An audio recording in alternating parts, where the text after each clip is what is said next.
অসুস্থ ব্যক্তিকে আমরা দেখতে যাই না। আমার আত্মীয় অসুস্থ, আমার অমুকজন অসুস্থ, তাকে আমরা কি করি না, দেখতে যাই না। রসুল বলেছেন কেউ যদি অসুস্থ ব্যক্তিকে দেখতে যায়, আল্লাহ তাআলা যেই ব্যক্তি দেখতে যাবে তার প্রতি একটি রহমত নাজিল করে, বলেন সুবহানাল্লাহ।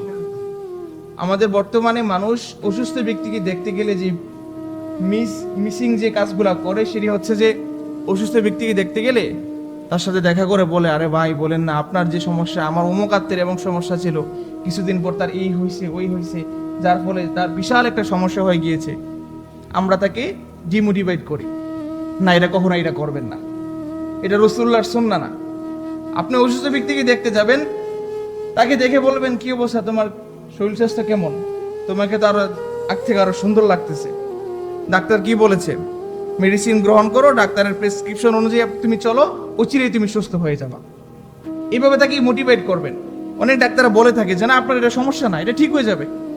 এই কাজটা, এই কথাটা শুনে রুগী অর্ধেক এখানে সুস্থ হয়ে যায়, রুগী এখানেই খুব ভালো ফিল করে। এই জন্য খেয়াল রাখতে হবে, কোনো অসুস্থ ব্যক্তিকে দেখার ক্ষেত্রে তাকে কোনো ডিমোটিভেট করা যাবে না। যেই রোগ আছে ইনশাল্লাহ অচিরেই ভালো হয়ে যাবে।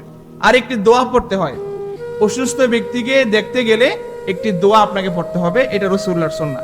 দোয়াটি হচ্ছে, অসুস্থ ব্যক্তির কাছে গিয়ে তার মাথায় যদি সম্ভব হয় হাত রেখে এই দোয়াটি পড়বেন। সেটি হচ্ছে, আল্লাহুম্মা ইয়া রাব্বান নাস আযহিবিল বাস ইশফি আনতা শাফি লা শিফাআ ইল্লা শিফাউক শিফাউন লা ইউগাদিরু সাকামা।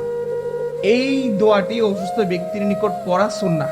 এটা ট্রাই করবেন, যারা মুখস্থ নেই মুখস্থ করার চেষ্টা করবেন।